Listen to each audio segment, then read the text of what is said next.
আসসালামু আলাইকুম গাইস, কেমন আছো সবাই? আশা করছি সবাই ভালো আছো। তো তোমাদের সামনে আজকে একটা নতুন একটা ব্লগ নিয়ে এলাম। তো দেখতে থাকো ব্লগে, মানে যা কিছু দেখা মানে আর কি, যা কিছু পাই দেখানোর চেষ্টা করবো। মানে গেতেছি কামে। তো কামে গেতে আইতে কি কাম করি না করি সব কিছু দেওয়ার মতন করতে দেখতে থাকো। তো ভাই ফাইনালি রাস্তায় এলাম। তো দেখতে পাচ্ছ সামনের ভিউ। আজকে মানে অত রোদ নেই কে, মানে পুরা আর কি ঠান্ডা ঠান্ডায় অল্প অল্প বাতাস আছে। তো সেই ভালো লাগতেছে, দেখা চলে যায়। তো দেখতে থাকো, আমার আর কি গেট পাম আরো দূর আছে। তো গেটের সামনে যাই নিয়ে তাদের সাইকেলে পাঁচটা বানায়, তারপরে ঢুকবো গেটের ভিতরে। দেখতে থাকো। তো ফাইনালি পাঁচটা বানিয়ে ঢুকলাম গেটের ভিতরে। তো আমি যেতেছি মানে কন্টেনারে। কালকে তো মানে টুলস অনেক খেয়েছিলাম, কন্টেনার থেকে টুলস নিয়ে আনাচ্ছি।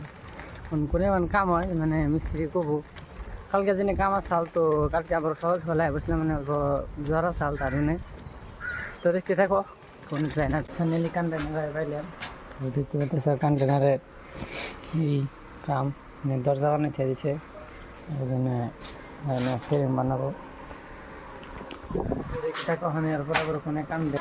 ফাইনালি আর কি রুমে নিয়ে ইচ্ছা টিচার করে যেতেছি বাজারে কাঁচা সবজি মনে করে ভাড়া দিলে মাছ নিয়ে। আমি যেতেছি মানে কাঁচা সবজি কিনে নিয়ে। তো দেখতে থাকো কি সবজি কিনি না কিনে দেখাবো। ফাইনালি ই করা হইলো, সবজি টবজি নেওয়া হইলো আর কি। কাঁচা সবজি আলু নিলাম, বিলাহি নিলাম, তারপর দিয়ে নিলাম, মেলা কিছু নিলাম। তো আমি যেতেছি রুমে। তো ফাইনালি রান্না বাড়া শেষ হয়েছে। তো তুমি দেখাবো কি মজার সবজি রাঁধছে উনি। দেখতে পাচ্ছ ইসা মাছ দিয়ে, আলু দিয়ে, বিলাহি দিয়ে, বাগুন দিয়ে রাঁধছে আর সিম দিছে। কি মজা লাগবে খাইয়া। তো আজকের ব্লগ এতটুকু। ব্লগটা যদি ভালো লাগে তাহলে অবশ্যই লাইক কমেন্ট শেয়ার করে দিবে। চ্যানেল ফার্স্টে থাকলে চ্যানেলটা সাবস্ক্রাইব করে দিবে। Thanks for watching, bye bye.